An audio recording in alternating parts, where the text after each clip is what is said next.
Shri Swami Samarth. भक्ताओ, 28 February ते 20 मार्च या काळात समर्थांचा प्रकट दिन सोहळा येत आहे. या 21 दिवसांच्या मंगल काळात स्वामींची विशेष सेवा कशी करावी, कोणते नियम पाळावेत आणि घरामध्ये सुख समृद्धी कशी येईल हे आज आपण या व्हिडिओमध्ये पाहणार आहोत. व्हिडिओ शेवटपर्यंत नक्की पहा. या 21 दिवसांत आपण ठराविक सेवा नित्यनेमाने करायच्या आहेत. प्रथम, नामस्मरण. रोज किमान 11 किंवा 21 माळी श्री स्वामी समर्थ या मंत्राचा जप करावा. जपासाठी तुळशीची किंवा रुद्राक्षाची माळ वापरावी. दुसरं, ग्रंथ वाचन. श्री स्वामी चरित्र सारामृत या ग्रंथाचे रोज 3 अध्याय वाचावेत.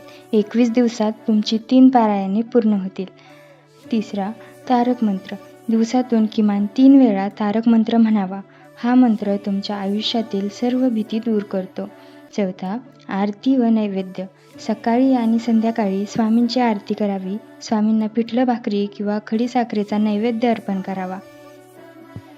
अनेक स्वामी भक्त असे आहेत जे नोकरी करतात, व्यवसायात व्यस्त असतात किंवा विद्यार्थी आहेत. त्यांना अभ्यासातून वेळ मिळत नाही. जर तुम्हाला मोठी सेवा किंवा वाचन करणे शक्य नसेल तर काळजी करू नका. स्वामींना तुमचा भाव महत्त्वाचा वाटतो. तुम्ही रोज एका लाल रंगाच्या पेनाने वहीवर श्री स्वामी समर्थ हे नाम लिहावे. या 21 दिवसात ती नामलेखनाची वही पूर्ण करण्याचा संकल्प करावा.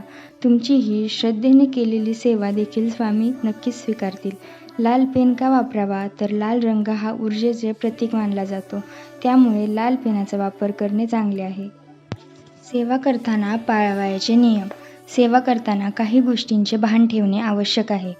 पहिली, सात्विकता. या काळात आहार सात्विक ठेवावा. शक्य असल्यास कांदा, लसूण आणि मांसाहार वर्ज्य करावा. दुसरा म्हणजे वेळ. रोज एकाच ठराविक वेळी सेवेला बसण्याचा प्रयत्न करा. तिसरा, स्वभाव. कोणाबद्दलही वाईट बोलू नका. घरामध्ये शांतता आणि प्रसन्नता ठेवा. भक्ताहो, भिवू नकोस, मी तुझ्या पाठीशी आहे, हा स्वामींचा शब्द सदैव लक्षात ठेवा. श्रद्धेने केलेली सेवा स्वामी नक्कीच स्वीकारतात. तुम्हाला हा व्हिडिओ आवडला असेल तर लाईक करा आणि कमेंटमध्ये श्री स्वामी समर्थ लिहायला विसरू नका.